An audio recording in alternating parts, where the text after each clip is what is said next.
Well, much to my lover's delight, the place has pretty much been delaboratoried.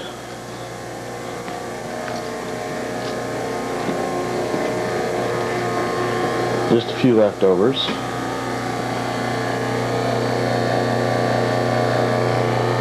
There's the pump running along.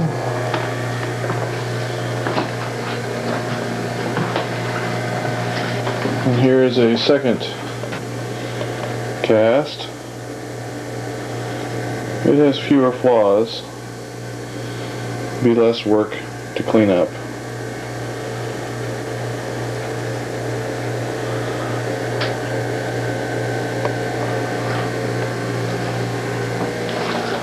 And here's the revised plumbing. We have a pressure line and a vacuum line coming up here. And just in case I forget, because everything of this has to be disassembled to be taped, Teflon tape that is, this on the left is the vacuum line. Coming to the elbow, then the manifold. From the manifold to a reducer, and a little antique gas valve. Into the cross. And down from the cross is the pressure valve. Okay. And to the right of the cross is the tank. Oh, what would you call it? Not seclusion valve, but exclusion valve. Pressure vacuum gauge on top there. That one specifically because it's too heavy to go anywhere else. Okay.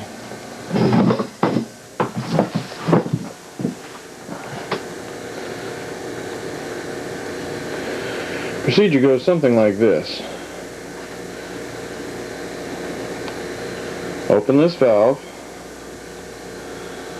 close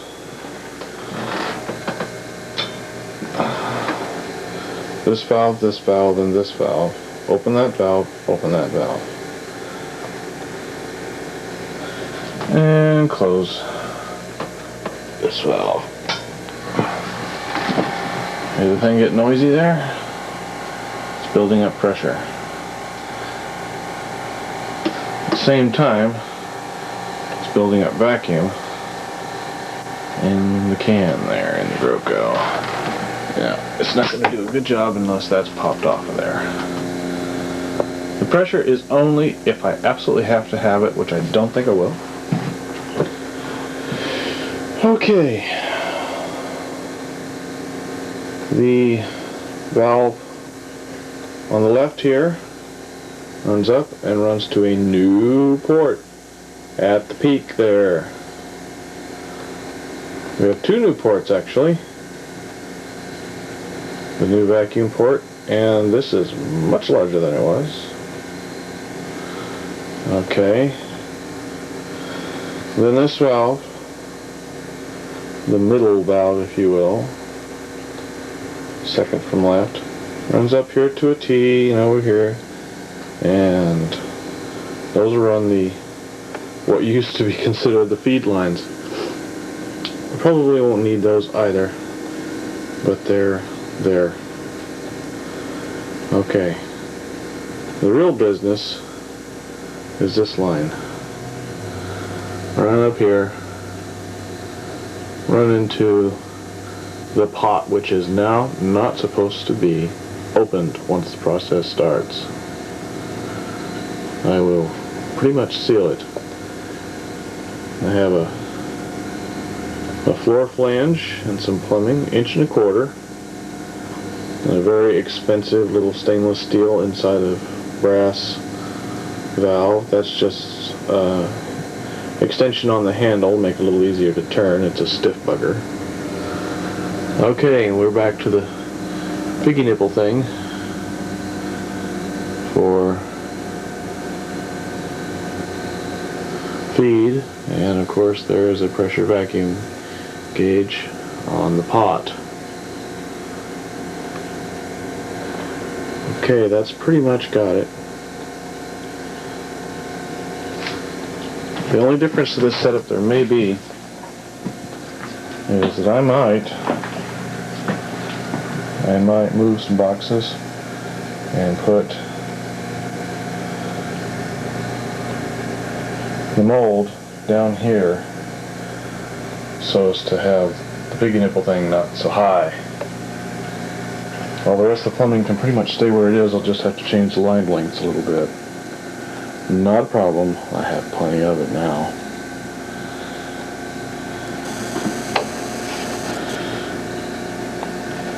And the beat goes on.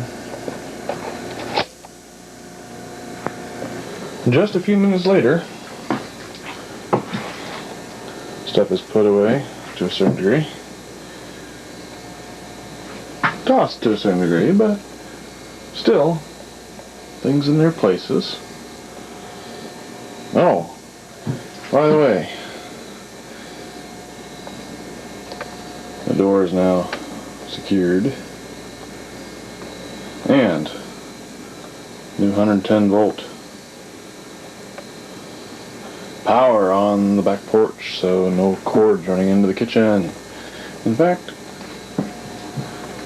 with shelves, etc., a little cabinet here,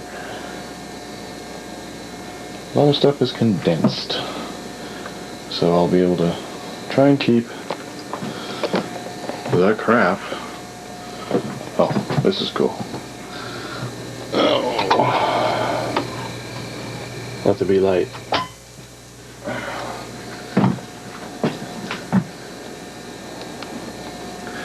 And their twirr, and their twirr.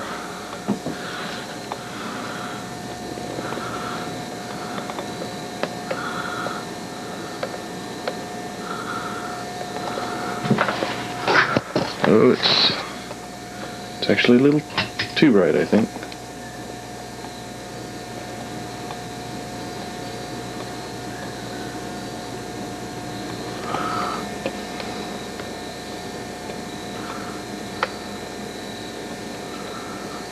Okay.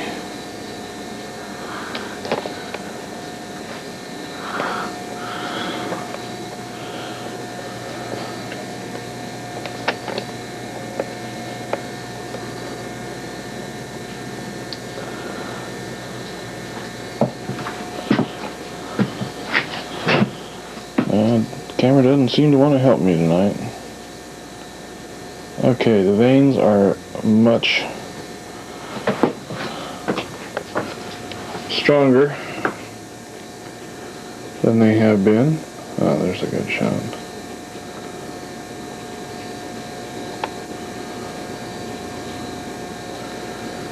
You see they've been brought up.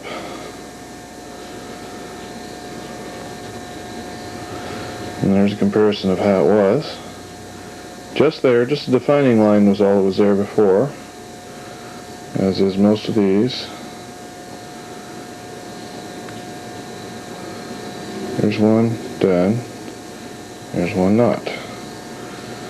Okay, and then this chin thing is going to have to go somehow. I might add some, I might take some away. I took it all away on the other one, on the first successful cast, although I'm not sure it was a success though. You have to do nearly all this in one pour of plaster, or it just doesn't bloody ass work.